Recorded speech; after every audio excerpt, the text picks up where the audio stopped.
have lots of requests via email and messages, that so that you'll be able to see this sequence afterwards on your own time.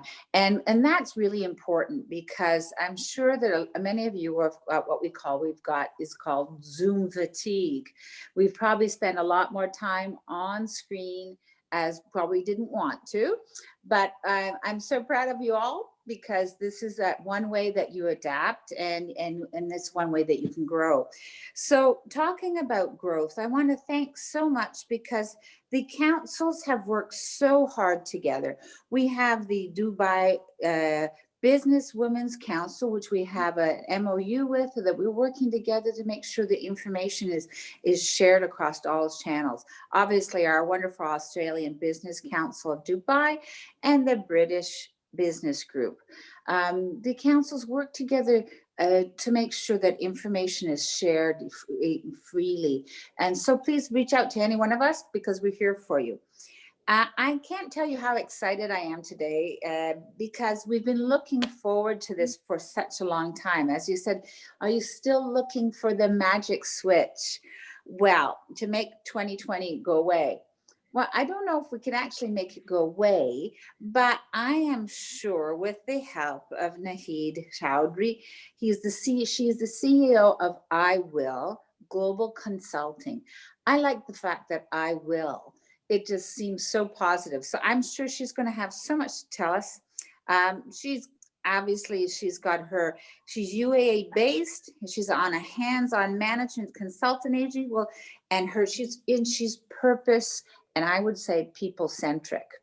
So I cannot say much more about her that hasn't already been said about her, but please welcome her, and thank you so much for all of you attending. So Naheed, how are you? I'm very well, thank you, Diana, and thank you for that very generous introduction. No pressure. I hope I'll meet everyone's expectations. I'm really looking forward to sharing the deck of slides that hopefully at the end of the session will give people a magic switch.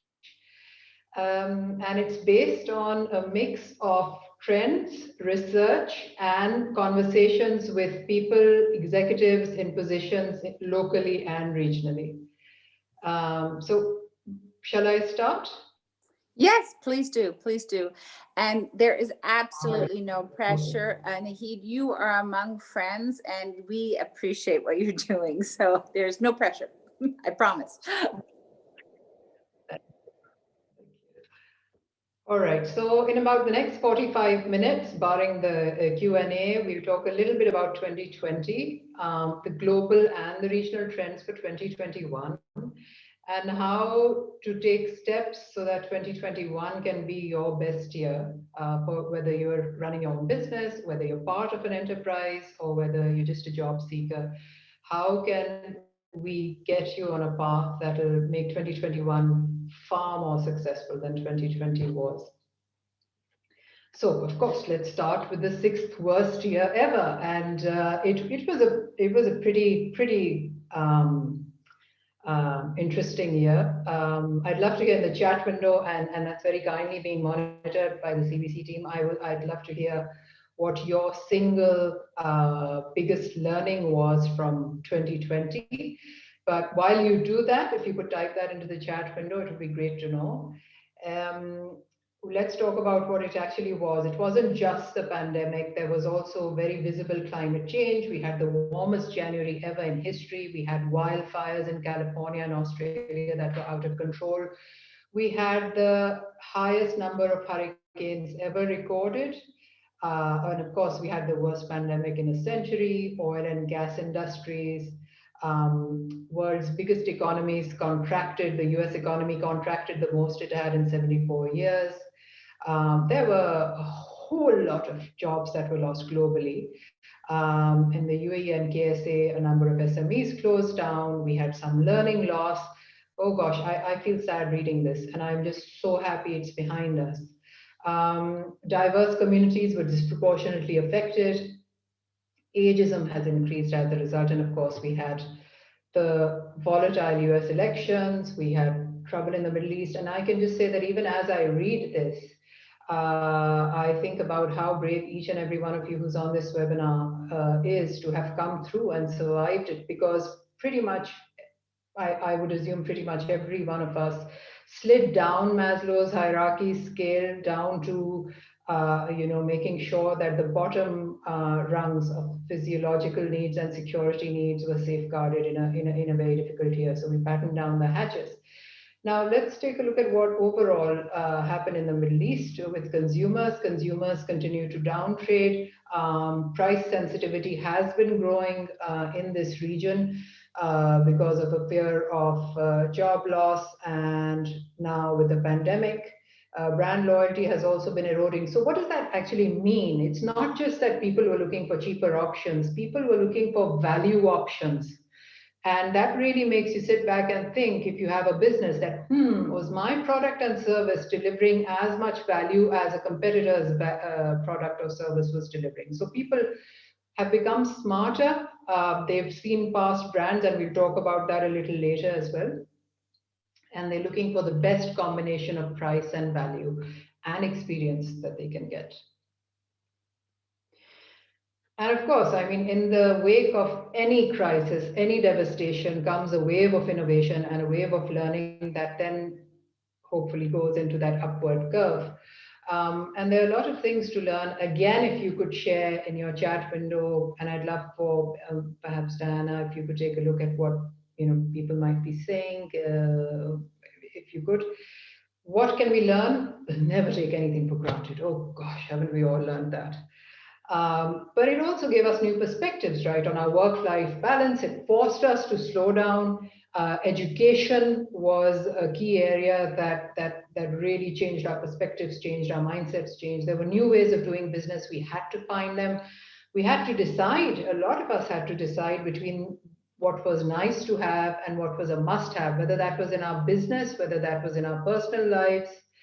Of course, the importance of online and digital has transformed the world, and we also learn it's okay to just pause for breath and just stop, And finally, at the end of it, we all know, and that's why we are here today, that there's always hope, even when all seems absolutely lost. Yeah, there is actually a really lovely comment here. There's a comment actually that's been texted to me, which is saying that it's amazing that people are so resilient, okay, that they were able to make, learn things that they thought they could never learn. People became, I would say, even people that were phobic of using technology became experts. So in every sense of the word. So there is a lot of positivity in there as well, if we wanted to look for it. So there you go. That was a great comment. So thank you. Yeah, thank you for sharing that. You're so right. I mean, how incredible is the human race to adapt the way we do. So yes, and that's why we're here, because we adapted and we survived. And congratulations, 2020 is over. The thing is that there's no magic switch that anybody flicked or that we could flick. And 2021 will be the year of transition. And while it also means there will be consumers who are much more, and customers who are much more, and when I speak about customers, I speak in a holistic manner. I don't mean the end consumer or the end customer you see at a store. I mean all stakeholders who are your customers, be they internal in your business or be they external as partners or end users. So everybody will be looking to shape their futures. There is a sense of hope. There is anxiety, of course, because it isn't quite over. It seems to be getting there. There will be a lot more introspection about how things are done, about which businesses are social enterprises, but definitely the year of transition on our way to something better. So now I'm going to talk a bit about the global trends and then the regional trends. And these are just the main ones. They are in no way exhaustive, because otherwise we would have had the whole day going with this webinar. They are just a select few that from the conversations I've had with executives in the region and locally, from my own personal experiences and from what has come through from researchers from Deloitte, from McKinsey, etc., are the key ones. So Let's take a look. So first of all, revenge spending, thank goodness. Revenge spending to feel better, and that's coming on the back of a lot of distrust. So not just an anxious time, but also distrust of generally of leaderships, of governments, and I speak in general. This is not of fake news, of bias, misinformation, and this is driving a lot of people to rebel. And it's not just the rebellion and putting their own needs and wants first. It's this way of feeling that their self-worth is improved by indulging themselves. Because people have been homebound, we've all been there for months. And at one extreme, that's about seeking out illegal parties and online gambling. But then at the other extreme, there are also affordable luxuries that people are starting to indulge in. And we're seeing the first signs of this coming through from China. A primary reason for why the Chinese economy started to pick up in Q4, because we saw a spate of revenge spending starting to come out of there at the back end of last year. Now, on the other hand, there is something called thoughtful frugality. And if you bear with me, you'll see that the two actually hang at either end of the spectrum.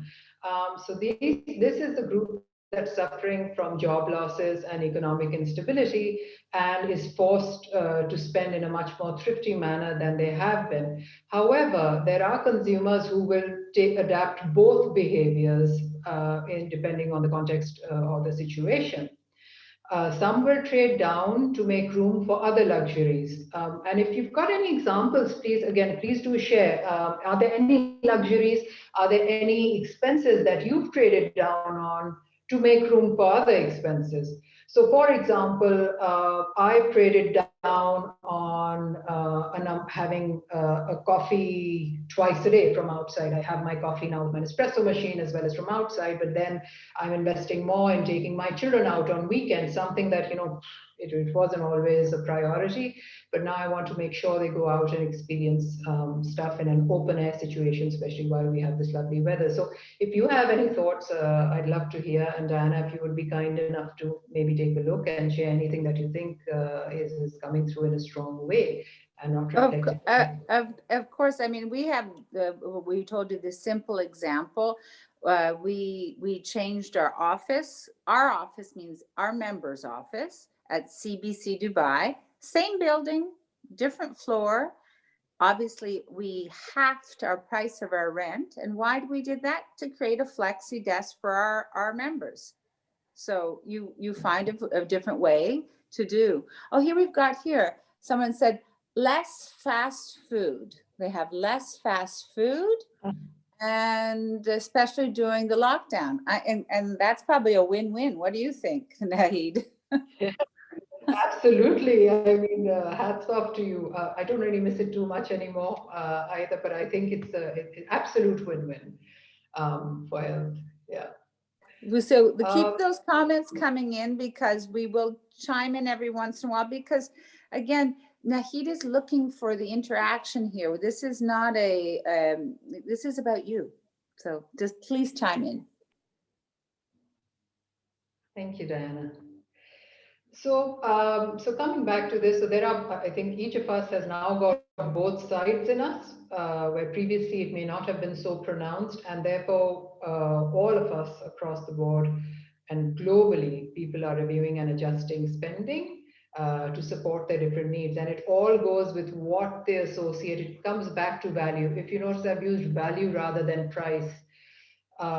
Because it's not about the final price outlay. If there is a pot of money, it's about which area it will be allocated to that gives the most value. Will it be an experiential area? Will it be just the absolute must-haves, the necessities? But will there also be a treat in there? And if there's a treat in there, what's that treat going to be? So interesting. The third trend, the global trend, is of course greater self-awareness, and this has forced us to reconfigure our lives. We had to stop, we had to slow down. It's tested our mental resilience. So back to that point that you said earlier about resilience, which one of our viewers mentioned. Amid health risks, economic hardship, and isolation, we had to live with ourselves for quite a long time, and just with ourselves. Whereas previously there are external distractions, there was a point in time when there was no distraction, there was little noise, And now it's about a reassessment of what our priorities and identities are. And one of the trends which I haven't mentioned here, which I'm certain will come through, is a boom in the direction of self-growth programs, whether that is through coaching, whether that is through experiences, whether that is through mindfulness boot camps. But a growing need is emerging for goods and services that promote self-improvement and lifestyle balance. And then the fourth global trend is, of course, save the best for last, digitally enabled productivity gains that are accelerating the fourth industrial revolution. I mean, I think this needs no words, but there's an imperative that's been created.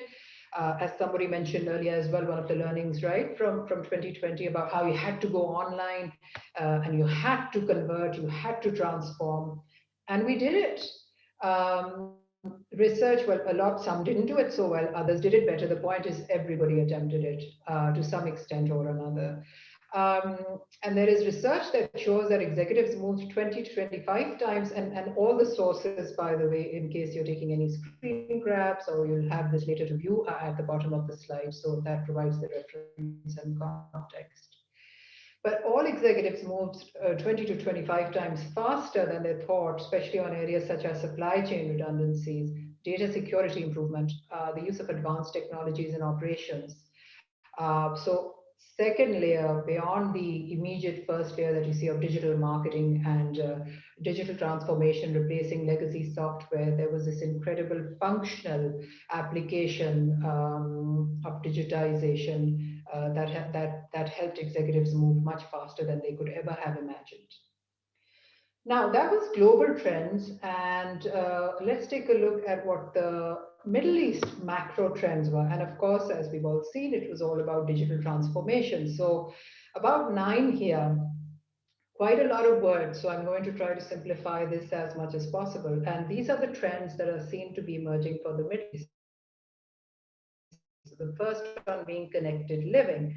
And that's systems that will have voice activation technology and thus become increasingly popular amongst consumers. So you'll have your iHome and of course your Google, everything becoming part of Alexa becoming part of the norm rather than the exception. Connected work. So subscription-based models will witness a growing demand for unified communications as a service. Digital health, which is already in place and will rapidly grow, digital health driven by telemedicine and robotic care is expected to become the new standard of care delivery in the region, to the point of then virtual hospitals coming in a little later in the medium term. Standardization of services for them across the care continuum will require more service and technology providers, which is also good news in terms of job creation. Geopolitical balance, of course, the macroeconomic outlook for the region is expected to be moderate. We've been through an upheaval already. We came out with the Abraham Accords, which is fantastic. And there is a further anticipated solidification of non-oil sectors. And we've been seeing that growth starting to come through in the non-oil sectors in this country. And a higher infrastructure spending in general in the region. Human augmentation.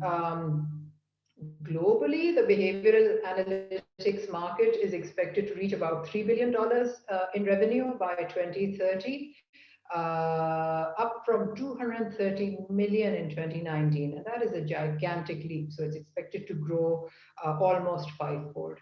Post-COVID, the behavioral data will be used to enhance, of course, healthcare systems, financial services, and cybersecurity, amongst others. And it's part of the vision to see the UAE and Dubai specifically becoming the hub of tech. Lights out operations or remote operations, autonomous lights out operations are going to drive the demand for remote asset management solutions. Service providers are expected to focus on data management strategies, and data-driven business models that will enable such operations. Smart cities, as we know, Dubai has been leading that front, but smart cities will create, the UAE has been leading that front, correction. Smart cities will create significant business opportunity globally and of course over here, with a total market value of about $2.46 trillion by 2025. The digital transformation of Dubai has been through innovation and the launch of the latest tech hub like the AI Smart Lab, but smart cities in general will prioritize more digitalized services and a very robust data analytics infrastructure, of course, leading to increased spending on technology. Supply chain optimization, and we read about that just in the previous slide. The GCC retail sector is expected to grow to about $405 billion by 2030. Online is expected to account for about 10% of the total sales by then, up from 5% in 2018. And remember, we are talking in absolute terms, which is also growing. So these are huge numbers. And that's very much dependent on the supply chain industry, which has to create some very radical innovations and is in place to create those, on track with augmented reality, virtual reality, advanced robotics, and real-time inventory tracking. And then finally, general technology advancements. We know that AI is going to play a significant role across all industries in the GCC region. And beyond just, say, specific disease management, post-pandemic economies, and I really want to say 2021, we are already a post-pandemic economy, but almost there. Post-pandemic economies will also rely on AI and machine learning tools to expedite the digital transformation that is so much on us across key business initiatives. So those are the macro trends across the Middle East. And if you kind of go a little bit into the micro trends, then you take a look that there are opportunities here. So for example, Middle East digital players are not in the top 600 companies by annual revenue, which highlights a huge opportunity for a supply for jobs to be created here and for businesses to grow in those sectors in 2021. Microsoft starting to help, so that's increasing competition, which is healthy competition, funding both housing startups in the Middle East. And of course, next door, we've got Saudi Arabia with their Saudi Vision 2030 to drive value. Systems architecture is becoming a strategic priority, not just here, but globally. But 60% of chief information officers say that tech is going to impact businesses in the next 3 years and are worried about how equipped we are. So again, opportunities. Consolidation of data is something I talked about already. For the consumer, personalization and individualization of messaging. So the average consumer gets about up to 10,000 messages a day. Personalization is a strategic priority for businesses, but as yet, businesses are mostly still in a firefighting mode. And this is a key area that's going to start seeing agencies servicing business propositions for consumers. Online shopping and experiences, of course, deep insights for that personalization that I mentioned earlier. And there's a very young demographic. And then on a talent scale, there are, of course, the decision makers in the Middle East. Again, the supply and demand conversation admit that there is a dearth of very high tech, very highly skilled resources, human resources to fill that void. Phew, very wordy slides. I'm so sorry, but there wasn't any picture to put place to put pictures on either of those two. Though I like to break up my slides, but let's move on. So I'm going to pause here in case there are any comments on this, or you could again put them in the chat while I continue, and we can answer them as they go. Actually, there actually are some great comments here. Sorry, if I get to the chat, that would be helpful. So one of our guests are saying, that they actually reduced on some luxuries, luxury items like luxury accessories like cufflinks, pens, ties, suits. So I guess at home you didn't need your suits as often, and obviously no formal events. And they used those funds to have a staycation or upgrade something in their homes. I think that's lovely. And then another person said, we're very lucky that we lived in a digitalized city like Dubai. And I totally agree. They have a big shout out to the delivery apps that have made their shopping easier during the lockdown. This is so true. I don't think we were actually lacking anything during the lockdown in Dubai. I'd be very honest, seeing other countries in the world. So thank you for your comments. That's excellent. Your thoughts on that, Naheed? What do you think that we actually? Thank you for sharing that. I think I agree. Yeah, we have been so lucky. So I'll I let you would go not. on.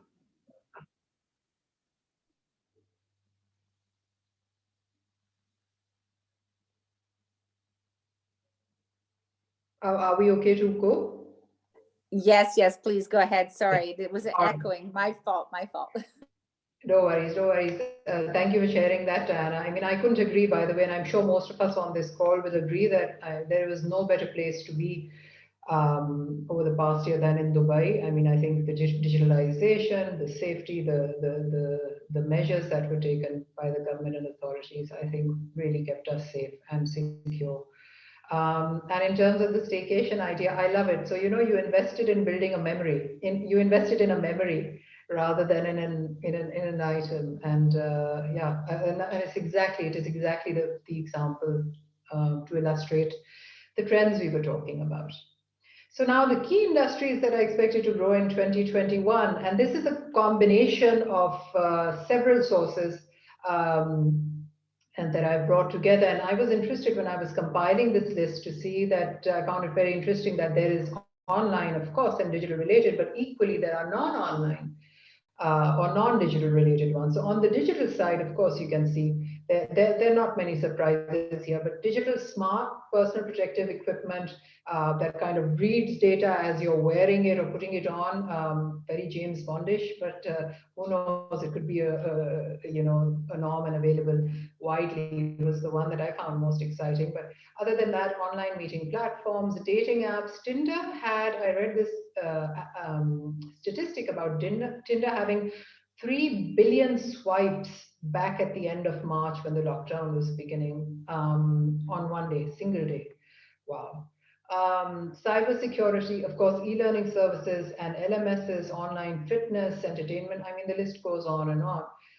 But on the other side, what I found very interesting was the books, the legal services, pharma, of course, cleanliness and products, toys and games to keep children entertained while parents work from home, musical equipment and sports equipment. Gardening has seen a big jump globally. And of course, investment in experiences, nostalgic comforts that I'm going to absolutely blame for the extra stone that I put on during these last few months. And private jets for families as people. So last year, actually over 2019, again, those sources should be down there. Private jets in general actually saw a boost over the same period in the previous year because they were being hired by families for safety purposes. Okay, so a lot of things coming our way, a lot of industries to grow in, and yet here we are sitting towards, Jan has finished and we're feeling kind of overwhelmed. So if you're feeling that way, you're not alone. So now this brings us to the section of what the key steps are that are part of, those are the components of the magic switch, so to speak. None of these should be rocket science, and I take inspiration from the picture. However, they are all proven, researched methods, and they are based on feedback also from people who have businesses who have successfully survived 2020. Interestingly, one of the first things that people talk about is to begin within. So you could have the most roaring business ever. It's not going to really be sustainable unless you begin within. And I love this quote from Steve Jobs. And I often remind myself of it sometimes in some situations. It says life can be much broader once you discover one simple fact, and that is that everything around you is made up by people that were no smarter than you, and you can change it. And ultimately, and these are not my words, are they? Because I'm sure you've heard them in different ways, shapes, or forms everywhere. Mindsets, you're as successful or as big a failure as you believe you are. So if you believe you can do it, you're right. If you believe you can't do it, you're right. What I did find fascinating was the graph on the right, where I saw how C-suite executives have seen a significant drop in confidence. And this is based on about 450 C-suite executives from a study of Fortune 1000 companies. And I was shocked to see the drop in confidence at a CEO and CIO level. And in a selfish way, it made me feel a bit better because I thought, okay, that's not just me, then it's everyone. But I think ultimately the way to recover and crawl out of that chasm is you're as successful as it begins in the mind. You cannot build a successful or rebuild a business or a career unless you've decided that you are going to, and nothing will stop you. And yes, everything's happened. It was a horrible year for a lot of us, but you know what? Today is day one. And I would say put that up on your in your workspace, put it up if you get up every morning and there's a spot you look at, put it up in the bathroom, write down today is day one. Everything else is gone. It's day one. And when you think of it in that manner, it kind of shifts perspective. Now, the other thing that's come through, and I think the pilots, the aviation industry is the biggest example of this, is transferable skills. Transferable skills are real, and they were not real until before the pandemic. They were kind of there, but a bit woo-woo, not really taken into consideration, and now they are. Consider your cross-industry skills. For example, pilots, and there's an excellent article in the BBC published a few days ago about how pilots who are highly skilled have gone on to roles where their skills in leadership, in leading very new teams, in being empathetic, in paying extreme detail to processes have been taken into consideration because that's how they are. They come on board, they've got a new crew each time, they have to work with them. It's a very high risk job. There is no space for failure. They've been there and they manage it. And I think if you take a look at yourself and you're considering, if you're in a role and you're considering a job change or you've been laid off, and you're looking, don't just look in your sector, don't just look in your industry, look across and rewrite your skills. If you think you can be successful there, then you will be, but you need to convince you need to understand, because people will know very little about what you actually do if you're going from another industry. It's a trend that's been there for a while now in North America. I remember a few years ago, I was speaking with somebody from Corn Ferry, and they were talking about how while tech has been, growing, they've suddenly realized at that point in time, this was about 2016.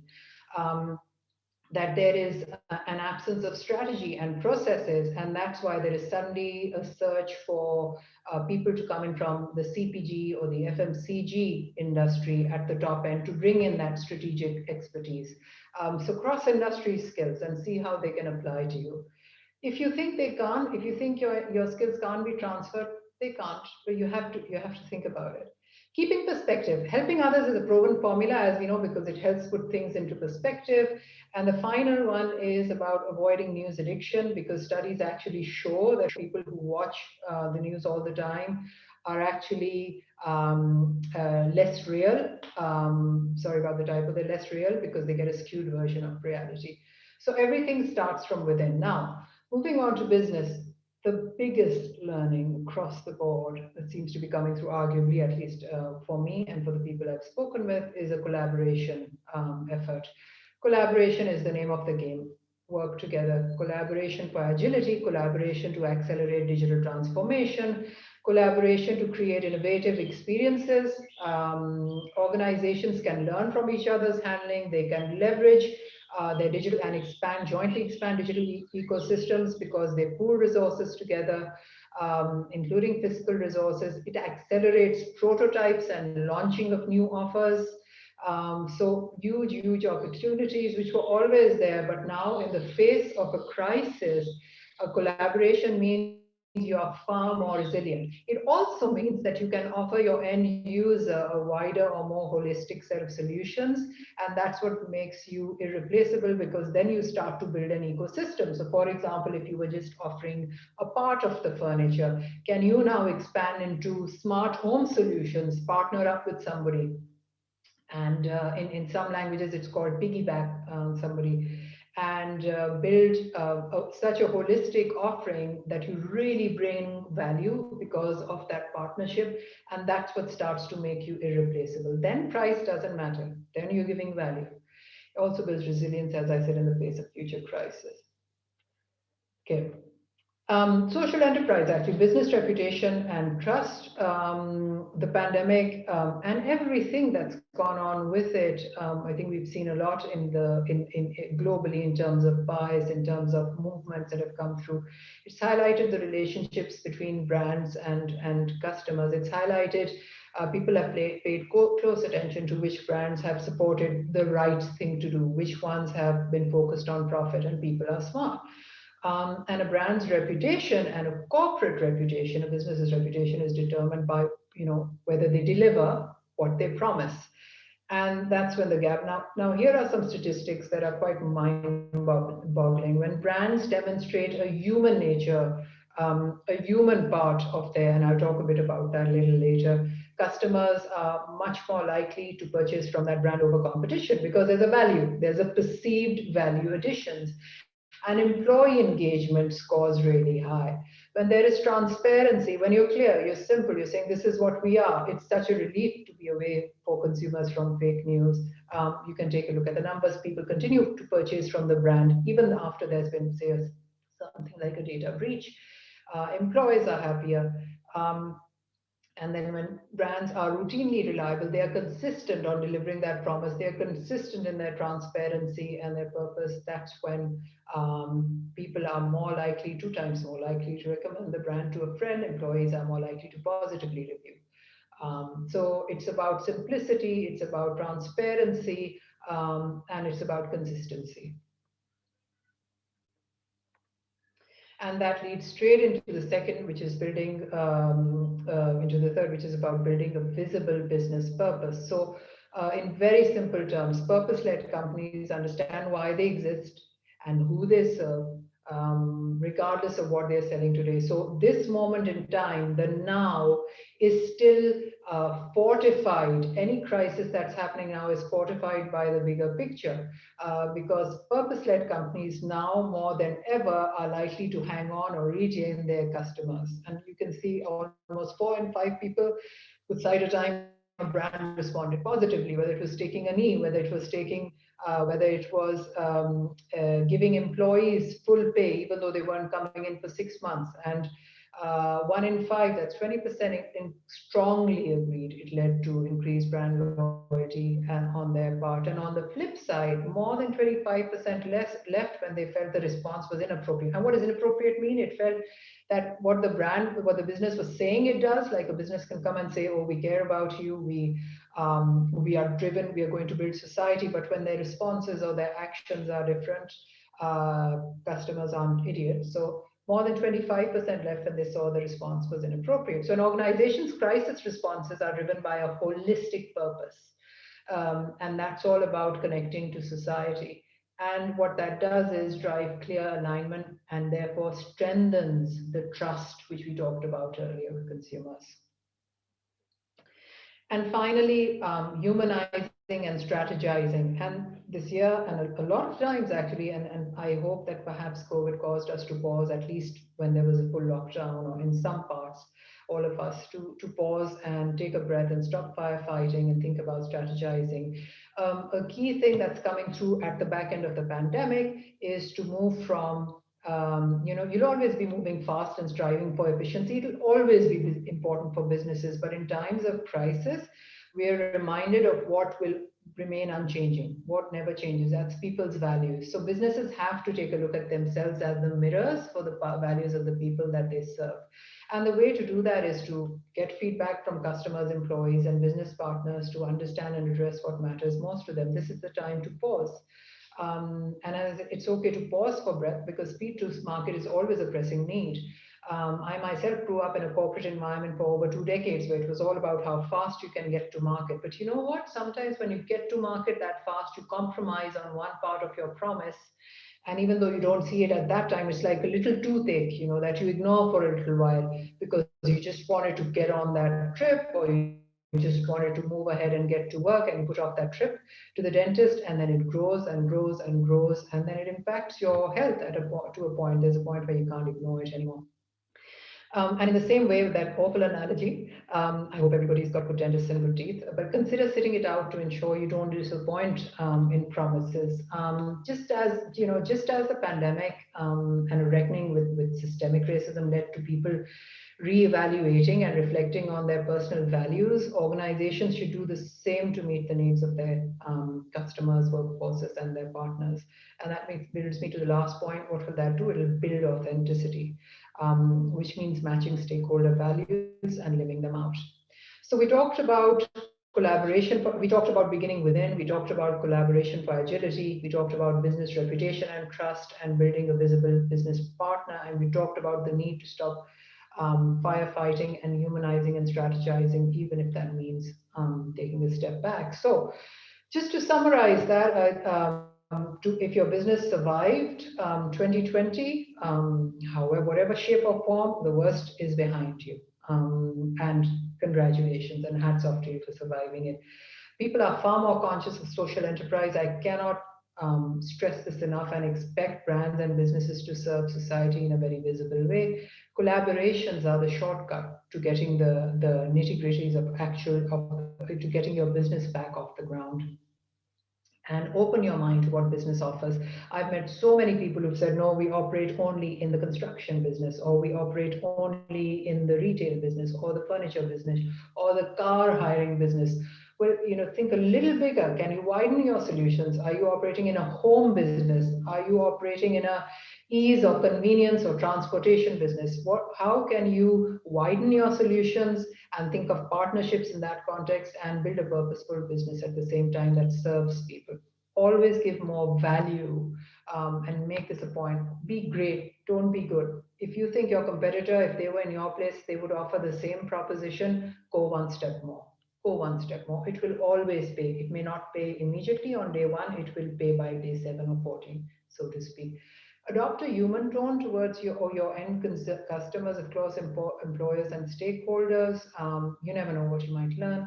And of course, if you're in a job or want to change yours or have been laid out, remember that skills are transferable. Just show them proof of what you're talking about and what you're thinking.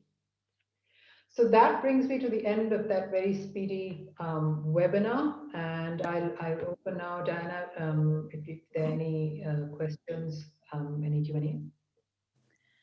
Thank you very, very much. I like the fact that you said be good, like be great. I mean, really, I think sometimes we undervalue ourselves. I think being great is actually something we can all strive for without a doubt. And what was, there's so many key points, but I think the ones that stand out today is like today is day one. Okay. And it is day one. So I really want to thank you, first of all. If anyone, there are some other questions I'm going to put forth, but anyone that obviously needs to get a hold, couldn't they get a hold of you? Can they actually use this email, the emails that we have here on the screen? If you need to get a hold of you, that would be lovely, because I'm sure they have some more in-depth questions, because sometimes, we're feeling a little bit vulnerable. So maybe we might not exactly say what we want to say on during a webinar, but thank you so much. This is wonderful, because as some of you may already know, some of you lucky people already may have known that we have what we have was called as the Connect groups at CBC Dubai. So they're sector specific groups, which Naheed will be part of, to help us unleash and switch off last year, and basically, as they say, grow where you're planted. So we're looking for those looking to have you all be there. Sector specific, there is the Connect Technology, the Connect Legal Professionals, Connect Women in Business. There's actually 8 wonderful groups. The creative industries, healthcare. There are just so many out there. We'll be putting that email out in the next few days, but let's not talk about that. Let's see the amazing comments we've got here on our chat. Okay, so again, like they said, we were so lucky to live in a digitalized city. So exactly, they're actually they're agreeing on you. I agree, focusing on the present rather the past. It's time to focus on making 2021 better. Couldn't be any truer than that. We did have, remember, some questions that people wrote in. I think one of them, sorry, I'm kind of ad-libbing it from my memory, but they were asking, do you see that this had an effect maybe on the graduating students, the 2020 graduates of 2020? Let's see if this makes any kind of deterrent difficulties. I think it was regarding the workforce. I think that what they were going to go for the future. Yeah. No, yes, absolutely. So I'm actually in a similar position because I've got two 16-year-olds who will be joining the workforce soon. Um, the news is that there are two sides. So one is if you take a general look and you see for children who've been off school, so for about 6 months or so, and these are studies released by both the US and the UK governments, there is expected to be an impact, but over a lifetime of, say, if children have missed about 6 months of school, then the report released by the UK government says there will be an impact of about £40,000 over a full year. Similarly, for the US, it says that it will be an impact of about $60,000. So there is expected to be that over a lifetime, fairly minor, but obviously if there's extensive a lockdown or absence of schooling material, it will impact. However, for the graduating classes, I think honestly every challenge has got an opportunity hiding under it, so absolutely, but I think it's what you make of it. I think people who graduate right now, students who graduate right now, are in an optimal position to use this time to adapt, to take a look, to study the trends that are coming in, to study the absences. We've just seen what a massive absence there is in the region, a gap between supply and demand, in a region that is raring to be the face of digital transformation. And I think there is great opportunity to upskill over here, even if you are not in that field, so that you are able, you're agile, and you're able to adapt whatever business you do decide to go into, towards a more digitized approach, so to speak. So yes, it's not great, but I also think at that age and graduating at that point, you have the world is your oyster, and this is the time to study the trends and do that little booster of extra education if you need to, or whether that's self-study. Now there are so many platforms that are accredited, or whether that's you go back in formally and do a little bit more of study. What the one thing I think that we've learned, a major learning, has been that from last year, that a couple of months here or there honestly won't matter in the longer, in the bigger picture, in the bigger scheme Yeah, of things. exactly. We're so, as they say, we are still so lucky here to tell the story. Yeah. So that is the in very enlightening. So we have always many thank yous and all great session. One is a question for you. Is is now the right time to start a business? Depends on what business you're going into. So Good answer. so if you're going to go into anything to do with digital and you have a value, you're not just starting something for the sake of starting something. So you're actually bringing value to the table, which is not present in the region, Mhm. or in your sector. Then absolutely Okay. value at the end of the day, and obviously a demand for that value. We can talk about it, by the way, if you want to reach out to me later, we can have a chat over the phone. If you want to discuss further what business you're in, then we can just have a chat over the phone. I'd be happy to It- help you. In fact, that was the exact thing I was thinking. There are some more personalized questions here. So I think we will kind of almost call it a day, but I want people to know that, please, we want you to have, we value your time.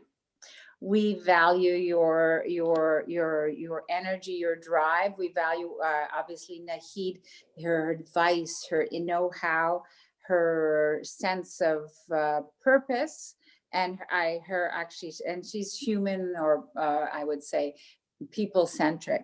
So we value that. So we'd like you to make sure that you value your time and things. I think sometimes right now with the post-COVID situation, a lot of, our energies are a little bit everywhere. So please get someone there to direct you in the right direction. I'm sure Naheed and I will, and her team are there to do that for you. Please reach out for them. Please send them tell them that CBC Dubai sent you.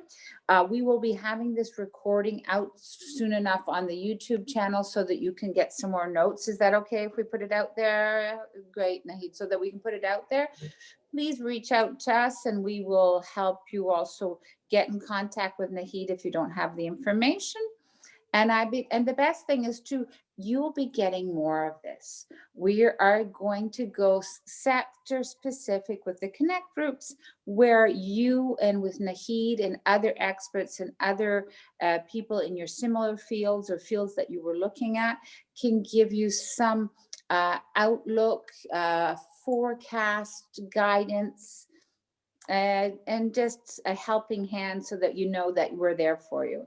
I think that pretty much sums up what we're looking at today. I can't tell you how excited I am. I thoroughly enjoyed it, and I really do appreciate it, because we know that we'll make a difference to someone out there. And Naheed, do you have any closing comments you'd like to say? I'd just like to thank you, Diana, for this, for setting this up, for organizing this, for the opportunity, and to Heba and Sangeeta, your team, and the rest of the CBC team. And very, very appreciative, because everybody's time is precious. So thank you for the opportunity to share this webinar. And thank you so much to all the viewers who took the time to come and watch this. And I really hope it's made a difference to you. So as I said, really happy to deliver value on this webinar. And if you want to just have a quick chat or a quick email or call, we'd set up a quick call. And if there are any unanswered questions, happy to answer those. Well, thank you so much. And so they're writing, they're looking forward to the recorded webinar. I think we get so excited, sometimes we miss some of the information. I want to also say special thanks, obviously, for you for taking time out and obviously honing it into what we need. Obviously, I want to thank the Dubai Women's Council, our Australian Business Council of Dubai, and our British Business Group. Sorry, that's like a tongue twister, of Dubai and Northern Emirates. We love working together with our councils. I can't tell you what a pleasure it is to put these webinars forth for everyone. So we were really happy that it makes a difference. All I can do for now is say, stay safe. Can't wait to see you all soon. Can't wait to see you in person. But for right now, please stay safe, and make sure you turn that switch off. Okay. So thanks a lot, Naheed. We'll see you soon. Take care. Bye-bye.